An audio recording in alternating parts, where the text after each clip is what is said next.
আমার স্নেহের দ্বিতীয় শ্রেণীর সকল ছাত্রছাত্রীরা, রাত বেরোলেই তোমাদের বাংলা পরীক্ষা। পরীক্ষার ঠিক আগের মুহূর্তে তোমাদের জন্য নিয়ে চলে এলাম বাংলা বিষয়ে একটি চূড়ান্ত গুরুত্বপূর্ণ নমুনা প্রশ্নপত্র। দ্বিতীয় পর্যায়ক্রমিক মূল্যায়নে হুবহু এই টাইপের প্রশ্ন তোমরা পরীক্ষাতে পাবে। কাজে এই সম্পূর্ণ প্রশ্নপত্রটি তোমরা উত্তর সহ একদম প্রথম থেকে দেখে নাও। যদি ভালো রেজাল্ট করতে চাও, এই কম সময়েও ভালো রেজাল্ট সম্ভব। তাই এই প্রতিটা প্রশ্ন উত্তর সহ খুব ভালো করে পড়ে রাখো। প্রশ্নপত্রের শুরুতেই একের দাগে রয়েছে সঠিক উত্তরের নিচে দাগ দিই। এখানে 5টি প্রশ্ন রয়েছে, প্রতিটি প্রশ্নের মান 1 নম্বর করে, টোটাল 5 নম্বর। প্রথম প্রশ্ন, চড়ুই বাসা বেঁধেছিল কোথায়? আম গাছে, জাম গাছে নাকি কাঁঠাল গাছে? উত্তর যেটা হবে জাম গাছে। এরপর খদ্দাগের প্রশ্ন, অতিথি পাখিরা আমাদের দেশে আসে শীতকালে, বর্ষাকালে নাকি গ্রীষ্মকালে? উত্তর হবে শীতকালে। গদ্দাগের প্রশ্ন, আমাদের ছোট গাঁয়ে ছোট ছোট গাছ, ঘর নাকি পুকুর? উত্তর হবে ঘর।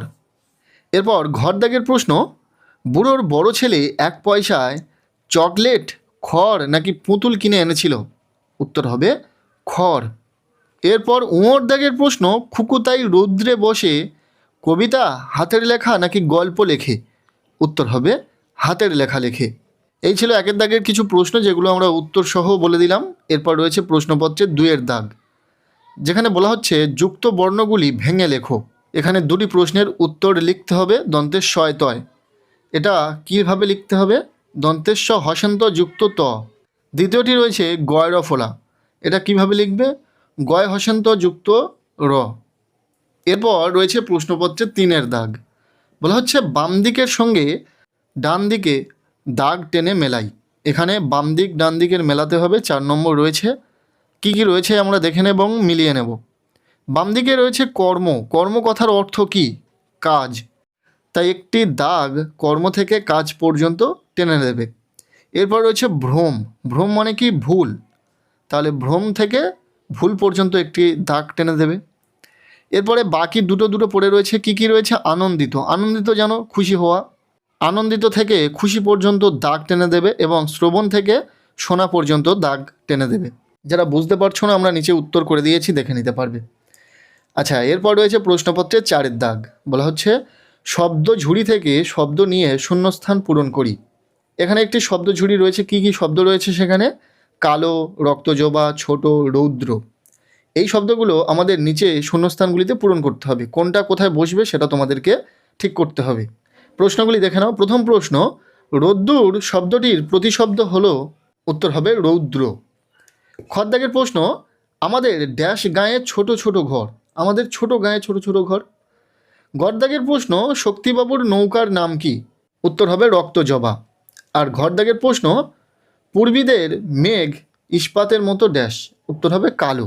তাহলে আমরা শব্দ বক্স থেকে প্রতিটা শব্দ ব্যবহার করলাম। এরপর রয়েছে প্রশ্নপত্রে 5-এর দাগ, বলা হচ্ছে প্রশ্নগুলির এক কথায় উত্তর দিই। সকালে সোনার রবি কোন দিকে ওঠে? উত্তর হবে পূর্ব দিকে। খদ্দাগের প্রশ্ন, ছোট ভাই 1 পয়সা দিয়ে কি কিনে এনেছিল? কি কিনে এনেছিল? ছোট ভাই বেগুন। নেক্সট, গদ্দাগের প্রশ্ন, বেগুনবাড়ি কবিতার কবির নাম লেখো। উত্তর হবে সত্যেন্দ্রনাথ দত্ত। এরপর রয়েছে প্রশ্নপত্রের 6-এর দাগ, বলা হচ্ছে সমার্থক শব্দ লিখি। কি কি শব্দ রয়েছে এখানে? সোনা। সোনা কথার অর্থ কি? স্বর্ণ, মানে জুয়েলারি, যে স্বর্ণ। তালবে সহকার দন্তে নয় এখানে না থাকলে কি হতো? আমরা শ্রবণ বা শুনছি, যেটা কানে শুনছি যেটা, সেটাই হতো। কিন্তু এখানে দন্তের সহকার আছে, দন্তের সহকার দন্তে নয় একারে না, সোনা। এই অর্থ হলো স্বর্ণ বা জুয়েলারি। এরপর রয়েছে ফুল, যার সমার্থক শব্দ হবে পুষ্প। পুষ্প মানে ফুল। আচ্ছা, এরপর রয়েছে প্রশ্নপত্রের 7-এর দাগ, বলা হচ্ছে সত্য অথবা মিথ্যা নির্ণয় করো। যেটা সত্য সেটার পাশে সত্য লিখবে, যেটা মিথ্যা সেটার পাশে মিথ্যা লিখতে হবে। কি কি রয়েছে? প্রথম প্রশ্ন, বিশম্ভর বাবু পেশায় ছিলেন ডাক্তার। এটা মিথ্যা, তাই এখানে মিথ্যা লিখে দেবে। খদ্দাগের প্রশ্ন, বুড়ো শেষ পর্যন্ত ছোট ছেলেকে এই সমস্ত সম্পত্তির ভার দিয়ে গেলেন। এটি সত্য না মিথ্যা? এটা হবে সত্য। পরের প্রশ্ন, মনুমেন্টের দোল যেন খ্যাপা ষাঁড়। এটা সত্য না মিথ্যা? উত্তর হবে সত্য। যাই হোক, এরপর রয়েছে প্রশ্নপত্রে 8-এর দাগ, অর্থ লিখি। এখানে যে শব্দগুলি রয়েছে, প্রথম কিরণ, এর অর্থ হলো আলোর রশ্মি। আর দ্বিতীয় শব্দটি হলো শয্যা, এর অর্থ হলো বিছানা। আচ্ছা, এরপর রয়েছে প্রশ্নপত্রের 9 দাগ, বলা হচ্ছে বিপরীত শব্দ লিখি। যে শব্দটি রয়েছে তার বিপরীত শব্দ তোমাদেরকে লিখতে হবে। প্রথম রয়েছে সহজ, যার বিপরীত শব্দ হবে কঠিন, লিখে দিয়েছি আমরা। আর দ্বিতীয় যে শব্দটি রয়েছে কাছে, এর বিপরীত শব্দ হবে দূরে। এরপর রয়েছে প্রশ্নপত্রের 10 দাগ, বলা হচ্ছে বাক্য রচনা করি। প্রথম যেটা রয়েছে স্বপ্ন, স্বপ্ন দিয়ে বাক্য রচনা তোমরা নিজেরা অনেক কিছুই লিখতে পারবে। যেমন আমি একটি লিখে দিয়েছি লাইন, আমি গতকাল একটি সুন্দর স্বপ্ন দেখেছি, হলো। এরপর রয়েছে গ্রাম, গ্রাম দিয়ে অনেক বাক্য রচনা তোমরা লিখতে পারবে। আমি একটি লিখে দিয়েছি, আমাদের গ্রাম খুব সুন্দর। আর গড় দাগে রয়েছে আত্মীয়, যেটার উত্তর আমি লিখে দিয়েছি, পুজোর সময় আত্মীয়রা বাড়িতে এসেছিল। ব্যাস, এই ছিল একটি প্রশ্নপত্র। দ্বিতীয় শ্রেণীর সকল ছাত্রছাত্রীদেরকে বলবো, বাংলা বিষয়ে ঠিক এই রকমই প্রশ্ন তোমাদের পরীক্ষাতে আসতে চলেছে। এই প্রশ্নগুলি পড়ার পাশাপাশি তোমরা তোমাদের পাঠ্য বইটিকে খুব ভালো করে পড়ো। আজকের এই ভিডিওটি ভালো লেগে থাকলে লাইক করে দিও। প্রত্যেকের বাংলা পরীক্ষা খুব ভালো হোক, সবার জন্য শুভকামনা রইল।